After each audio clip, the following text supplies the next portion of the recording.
avant même que quelque chose apparaisse.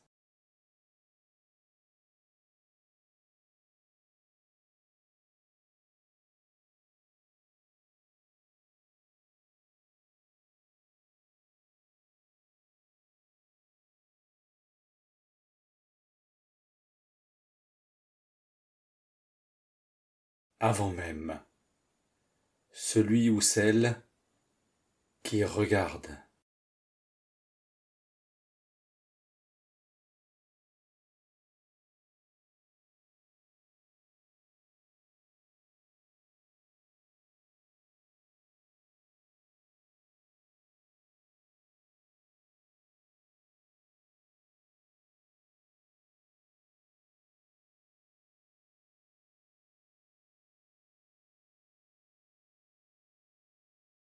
Avant même celui ou celle qui écoute.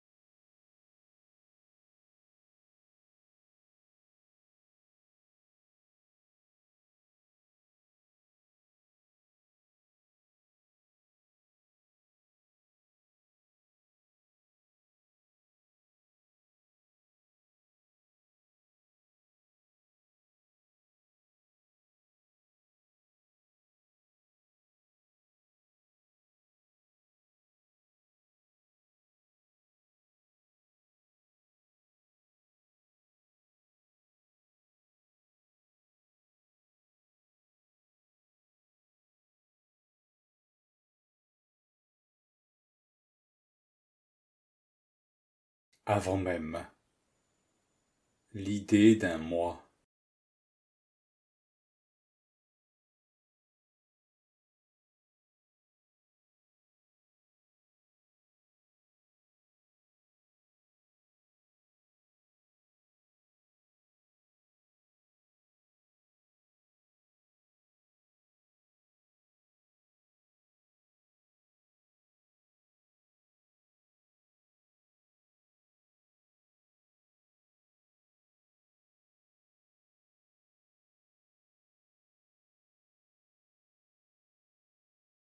Avant tout, il y a ce silence.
Avant tout, il y a ce silence. Il y a l'être.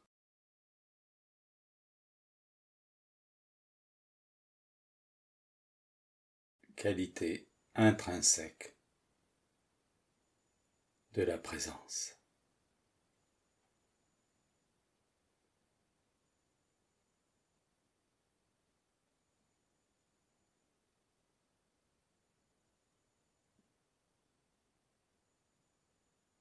il y a l'être.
Avant tout, il y a ce silence.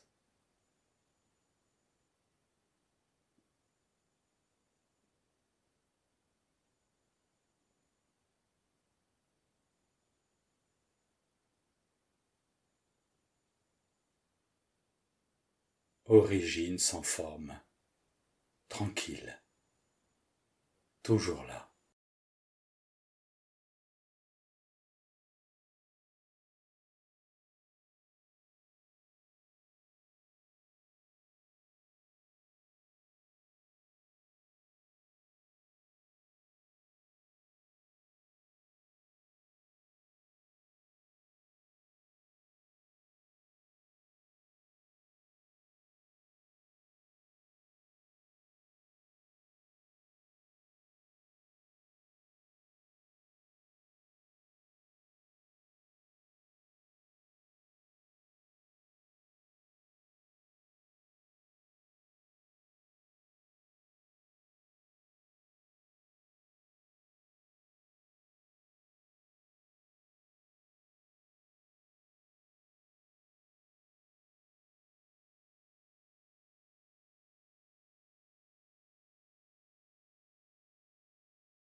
Substance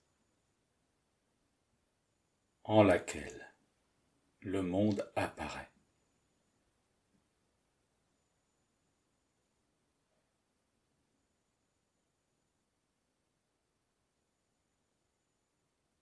Tout vient en lui, tout repart en lui, et lui ne bouge jamais.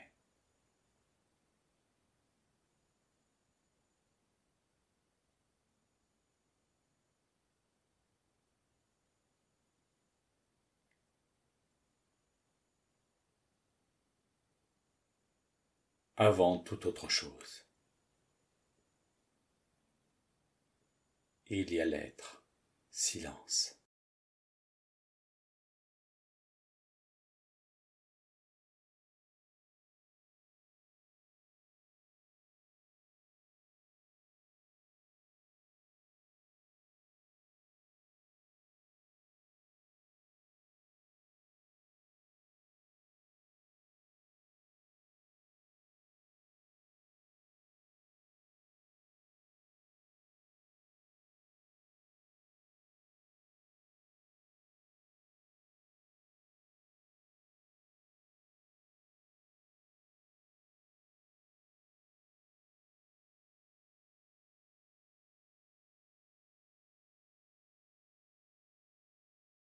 Il est simplement avant que le monde apparaisse en lui.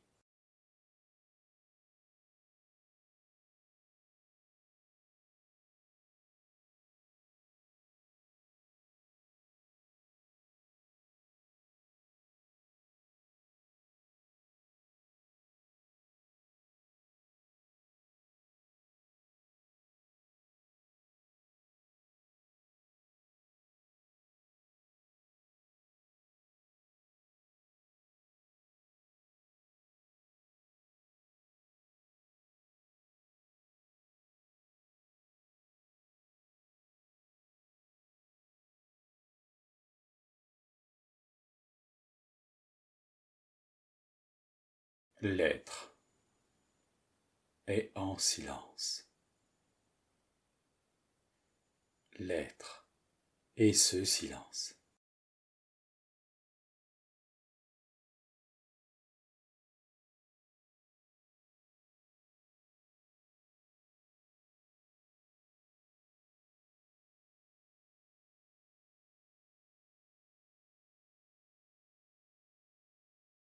Et cela précède tout.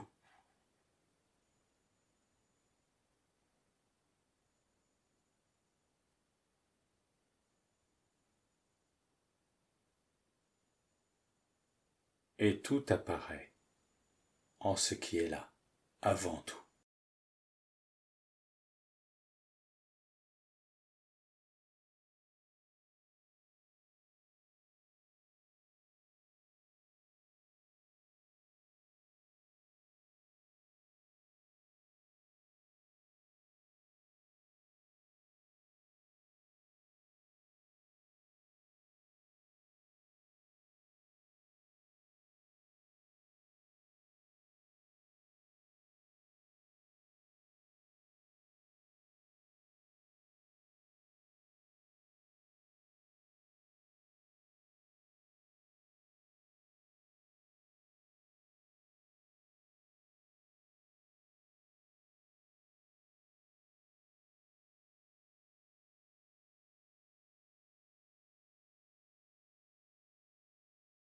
Ce n'est ni matière, ni pensée, ni temps, ni chose.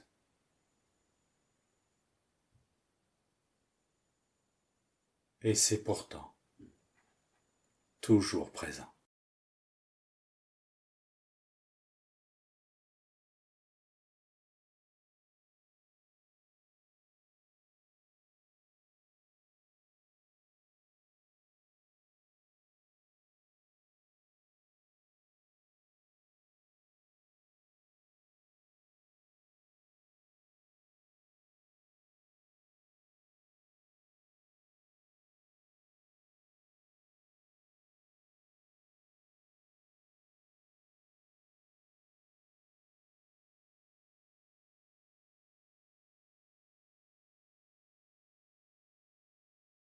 Ce n'est pas de ce monde. Et pourtant, tout ce monde est en lui.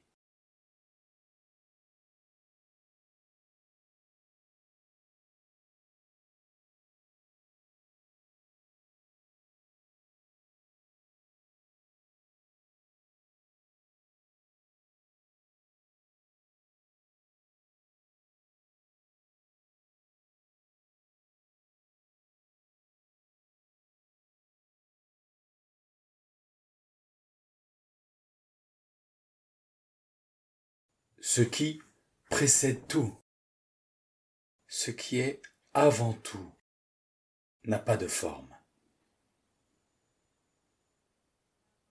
Mais tout existe par lui, en lui et avec lui, grâce à lui.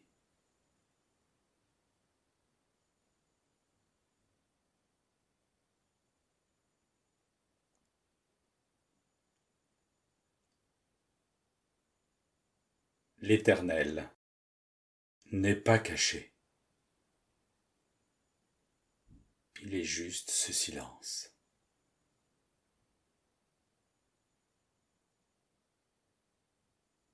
il est.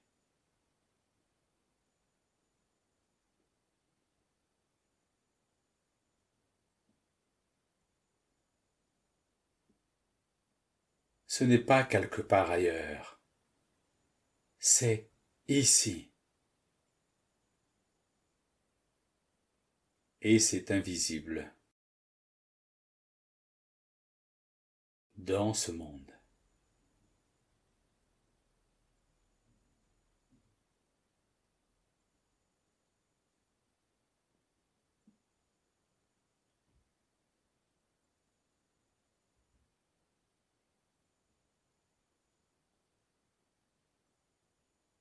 Il se révèle à chaque instant, dans l'instant. Et pourtant, pour la plupart, vous ne l'avez pas reconnu.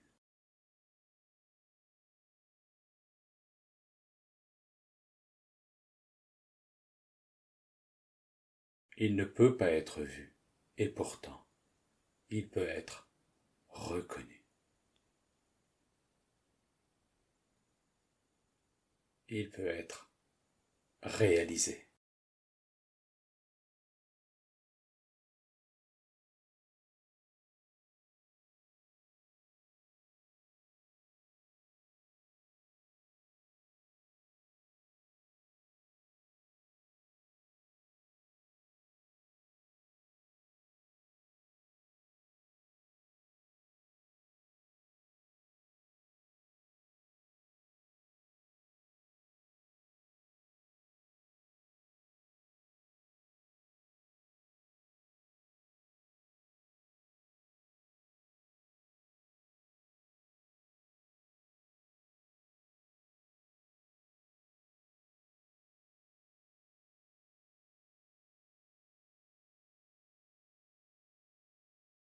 Cela n'est pas de ce monde.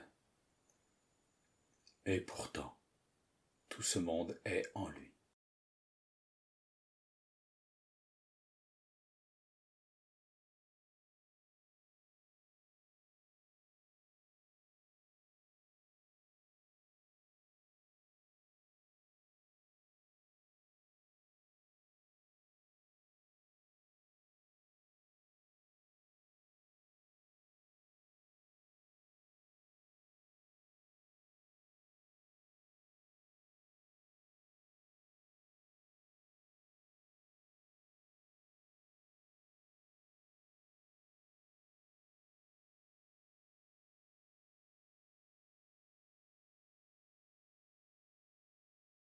Avant même que quelque chose apparaisse.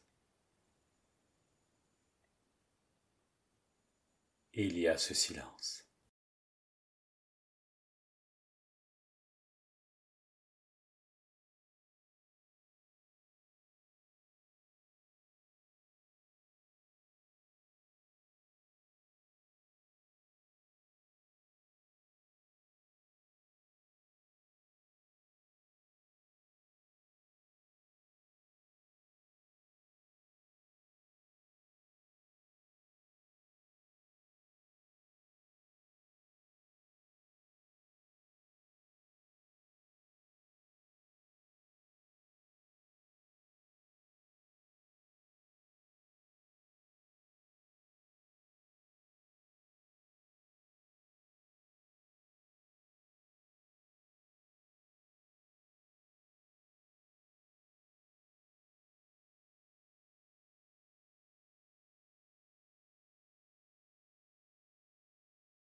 Ce silence n'est pas quelque part ailleurs, ni même quelque part en particulier.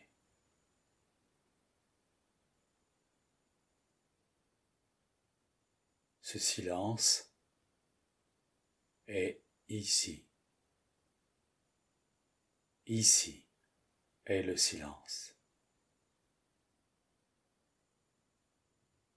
Présent et invisible.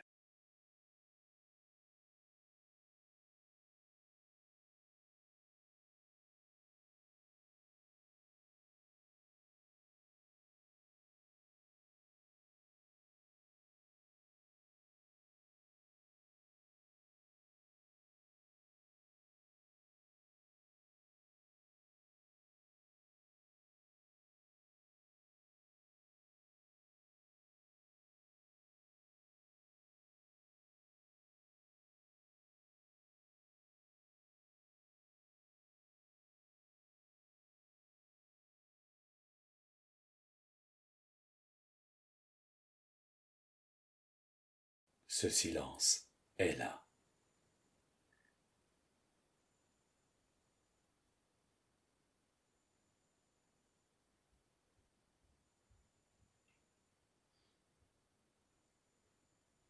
L'être silence est.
Ce silence est là.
Avant même l'idée d'un moi,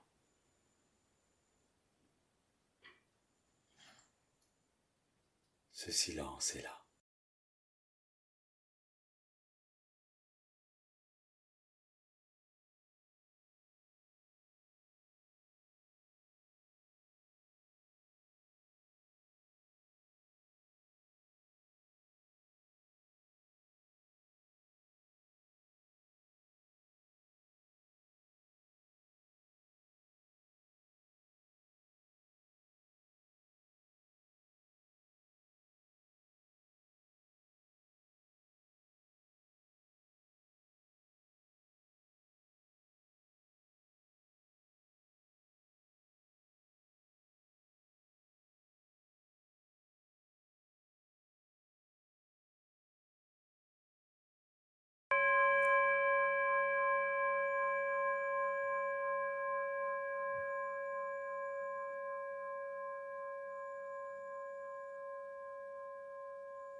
Voilà pour la proposition de méditation de ce matin. Nous allons poursuivre dans quelques minutes avec la causerie. Peut-être avez-vous remarqué que depuis quelque temps maintenant,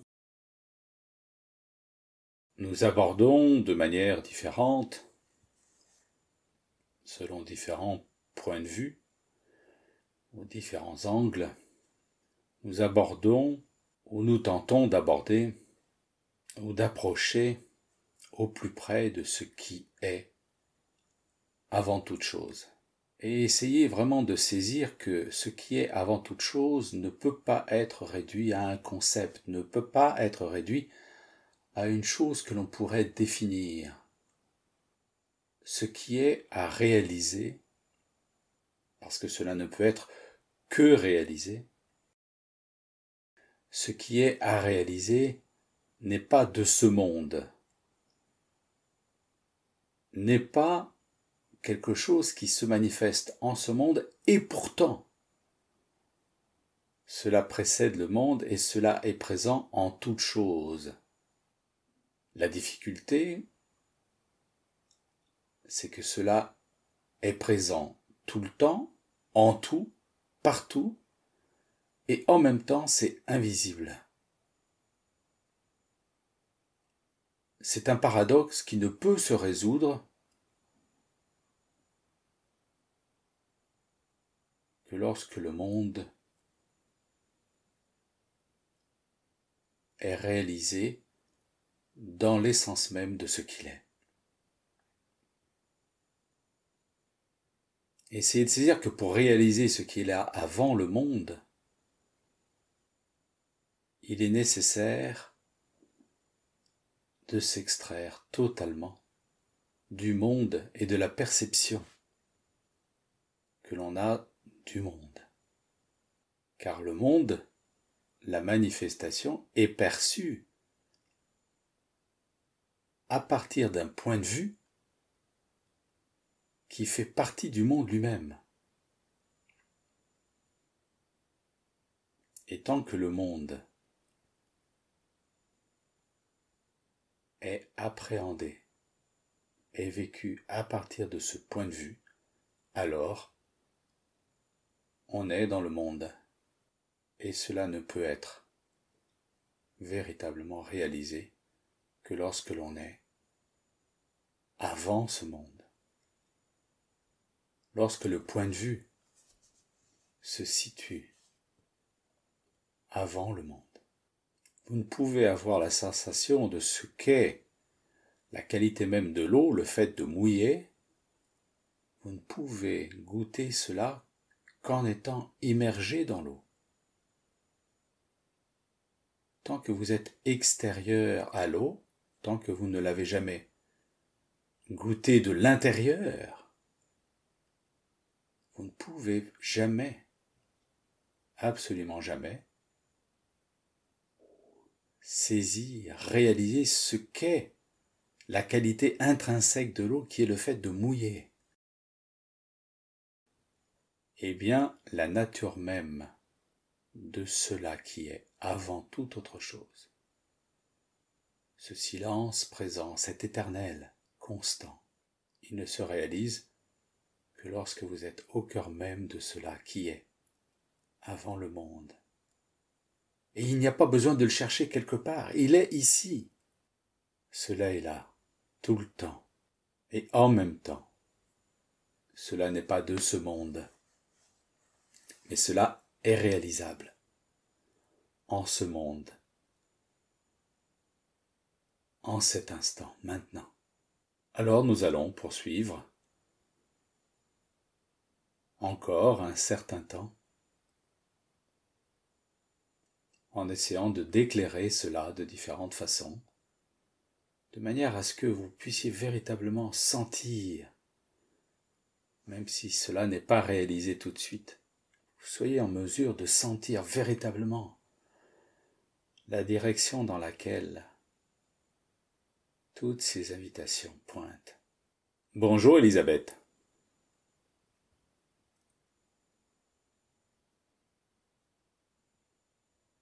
ce matin tu nous partages ceci.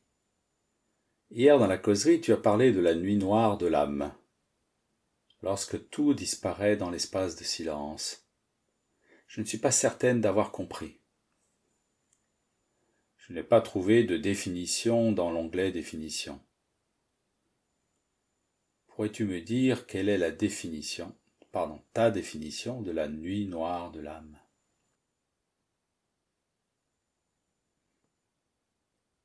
Eh bien, tu demandes une définition et tu en proposes une juste avant. Et si vous écoutez attentivement, intérieurement, ce qui se passe en vous, lorsque l'on évoque le fait que tout disparaît dans l'espace de silence, là maintenant, laissez-vous porter par les mots qui viennent. Essayez de sentir intuitivement, sans passer par la tête. Essayez de sentir de manière directe, sans intermédiaire, ce qui se passe là, quand vous perdez la vue, quand vous perdez le toucher, quand vous perdez le goût, l'odorat, quand vous perdez l'ouïe.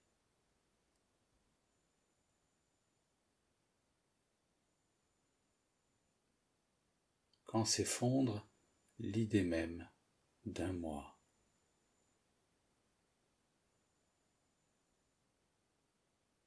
L'idée même d'une identité.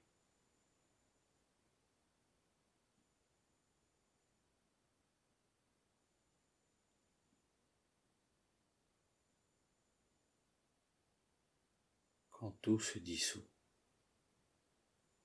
absolument tout de ce que vous pouvez connaître se dissout là.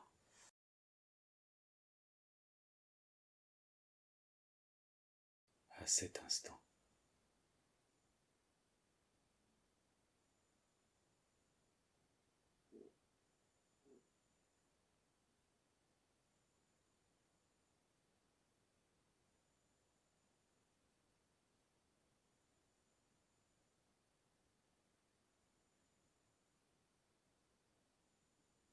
Quand tu te dissous totalement.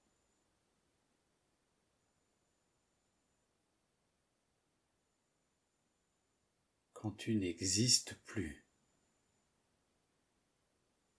complètement.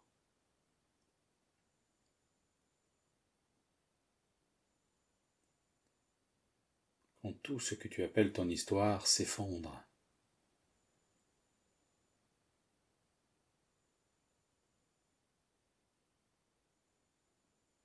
Jusqu'à même perdre ton identité.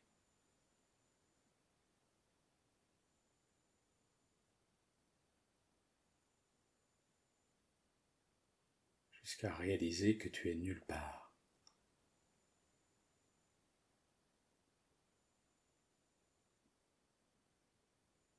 Plus de repères. Plus de temps. Plus d'espace.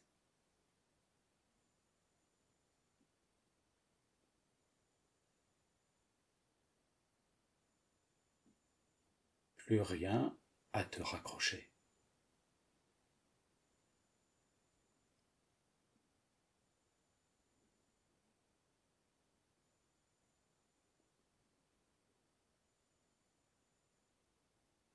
Quand tu n'es plus rien.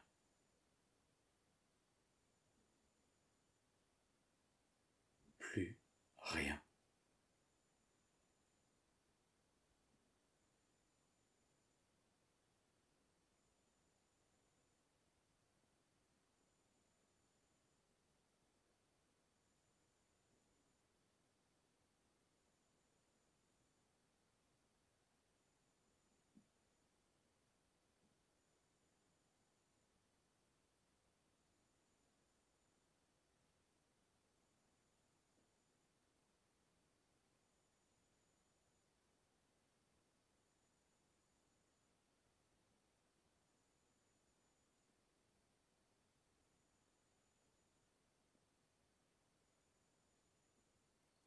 tu n'es plus rien.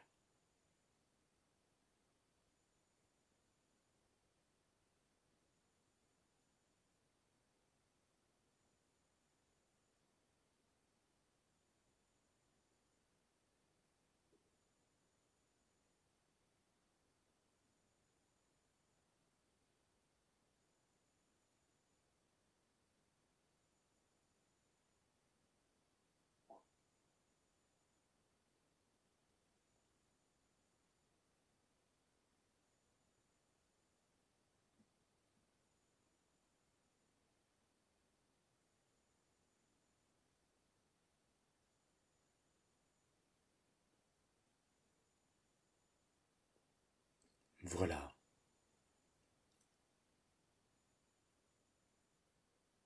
Le témoignage.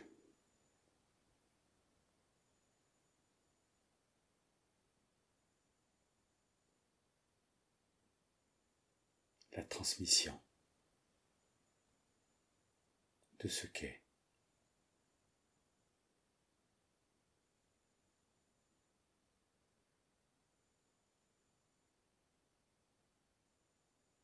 La nuit noire de l'âme.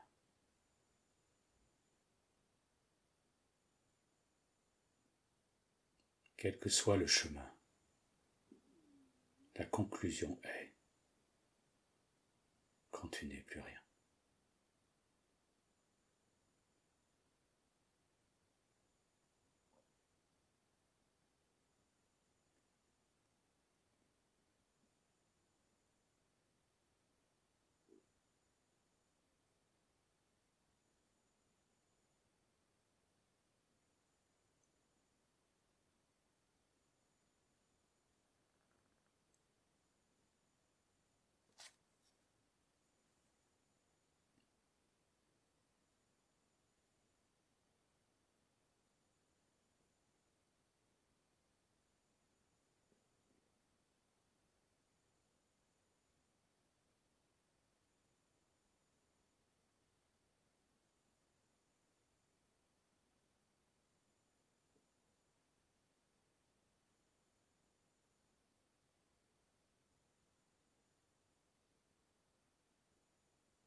C'est drôle et intéressant de voir que très rarement ce sujet était abordé. Et le fait de l'aborder là, le corps vit quelque chose de tout à fait particulier. Il y a une mémoire cellulaire qui est là.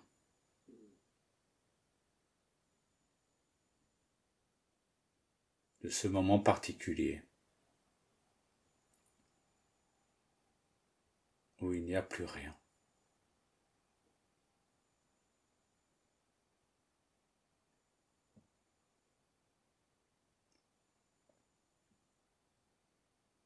Très intéressant.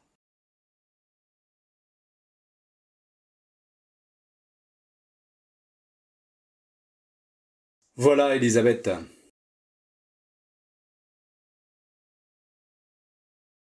Ce qui peut être dit, voilà, mes chers amis. Ce qui pouvait être déposé. Ici, maintenant. Alors, Elisabeth, tu écris un peu plus bas. Merci de m'avoir fait goûter cette expérience. Oui. C'est une véritable métamorphose. Un bouleversement.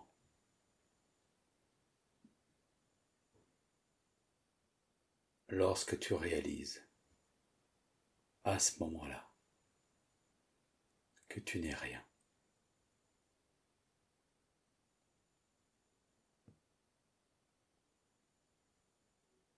C'est une expérience tout à fait particulière.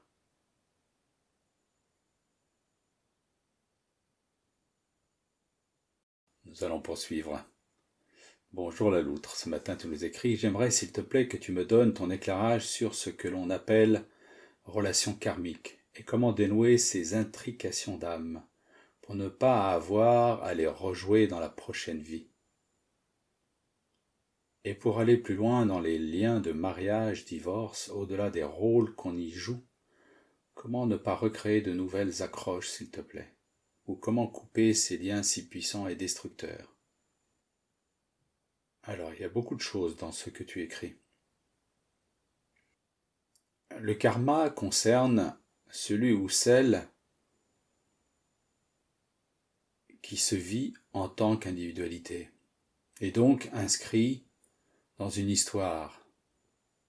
Alors je ne sais pas ce que c'est qu'une relation karmique, je peux simplement te dire que le karma concerne celui ou celle qui se vit comme une individualité, et qui donc a une histoire. Lorsqu'il n'y a plus d'histoire, lorsque, pour donner une continuité à ce qui a été dit avant, lorsque tu réalises que tu n'es rien, comment le rien pourrait-il se transmettre dans autre chose, puisqu'il n'y a rien à transmettre? Alors plutôt que de parler de la prochaine vie, moi je t'encourage à vivre celle-ci, sans te préoccuper de ce que pourrait être une autre vie. Et dans les liens que tu évoques, le mariage, le divorce, et de manière plus générale, les rôles que l'on joue, pour ne pas recréer, pour ne pas retomber dans une façon d'interpréter un rôle qui soit destructeur, parce que ce n'est pas le rôle le problème, c'est l'interprétation du rôle qui peut créer de la destruction. Et comment interprète-t-on un rôle? Eh bien, on l'interprète très souvent, ou de manière quasi constante, en reproduisant le connu. De manière simple, il est possible de dire que on attire à soi ce dont on a besoin pour se libérer de ce qui n'a pas été digéré. On n'attire pas cela pour se faire mal, on attire cela pour nous amener à en fait réaliser ce que l'on porte, nos mémoires. Et ce que l'on a en mémoire peut nous avoir été transmis par les générations passées. Là, pour aller plus loin, il faudrait vraiment rentrer dans le détail. Parce que nous sommes là sur une généralité et il est difficile d'aller plus loin dans la généralité. Il serait utile vraiment, si tu veux, dénouer cela, c'est vraiment de rentrer dans le détail, parce que c'est dans le détail que tout se joue. C'est dans le détail que tout se joue. Bonjour Adeline. Ce matin, tu nous écris « Bien présente pendant cette méditation, pourtant l'impression qu'elle n'a duré que 5 minutes. » Et 5 minutes, c'est déjà bien long. En fait, elle n'a duré qu'un instant. Et tu ajoutes « présente, absente en même temps, dans un silence total. » Oui. Oui, oui. La présence absente est en fait, je vais le dire ainsi, l'antichambre, ou la pièce juste à côté de celle où tu n'es plus rien. Et c'est inimaginable, hein, parce qu'on peut effectivement traduire cela par une présence absente. C'est pas très loin. C'est vraiment l'antichambre, la pièce d'à côté.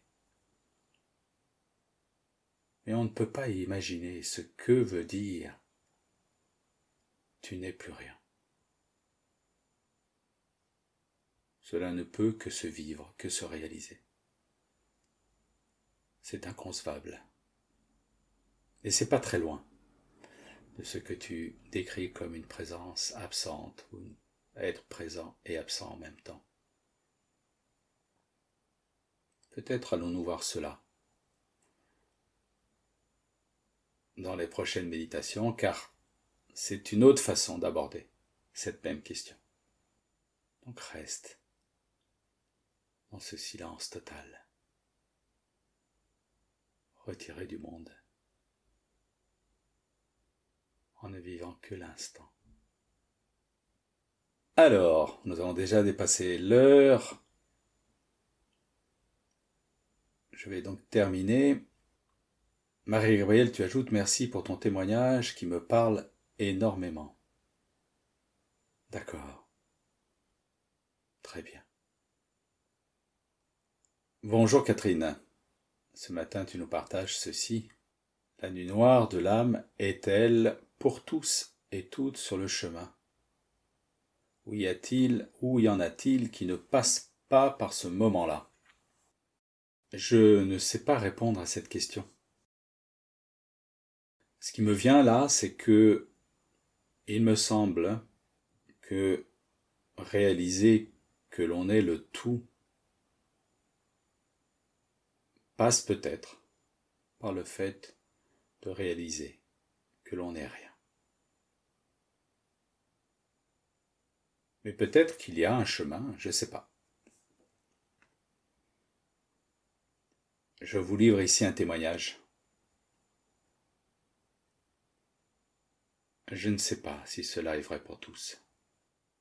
Je ne sais pas. Voilà. Alors, la loutre, je vois que tu as ajouté quelque chose supplémentaire et je vais le lire, même si ça a été publié après 8h30.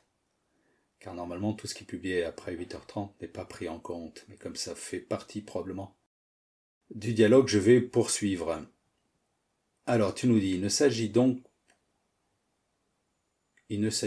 qu'une histoire de jeu de personnages. Merci infiniment pour ta réponse. Il suffit alors juste de se libérer totalement en regardant le miroir dans lequel l'autre nous invite à nous voir et rester neuf à chaque instant. Je pense qu'il serait utile effectivement de voir cela dans le détail. Oui. Rester neuf à chaque instant, oui. Et pour cela, il faut être libéré du connu, et donc de toutes les empreintes.